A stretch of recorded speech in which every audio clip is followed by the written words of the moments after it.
નમસ્તે, મારું નામ છે ડૉક્ટર કાનજી લાડુમલ. આજે આપણે સુવર્ણપ્રાશન સંસ્કાર વિશે જાણીશું. ઘણા બધા બાળકોના માતા પિતાઓને સવાલ હોય છે કે સુવર્ણપ્રાશન સંસ્કાર, સુવર્ણપ્રાશનના ટીપા કેટલા વર્ષ સુધીના બાળકોને આપી શકાય છે, સુવર્ણપ્રાશનના ટીપા પીવડાવવાથી બાળકોને શું શું ફાયદાઓ થાય છે, તેમજ સુવર્ણપ્રાશનના ટીપાઓ ક્યાં સુધી પીવડાવી શકાય છે. તો ચાલો આપણે જાણીએ. સુવર્ણપ્રાશનના ટીપા 0 થી 16 વર્ષ સુધીના બાળકોને પીવડાવી શકાય છે.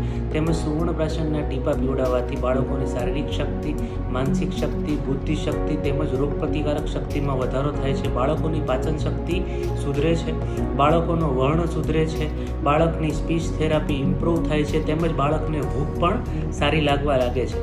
તેમજ બાળક જે નોર્મલી બીમાર પડતું હોય તેની કરતાં એમનું બીમાર પડવાની જે સમય પીરિયડ છે એ પણ ઓછો થઈ જતો હોય છે. તેમજ જે સુવર્ણપ્રાશનના ટીપા છે એ તમે હરરોજ બાળકોને પીવડાવી શકો છો.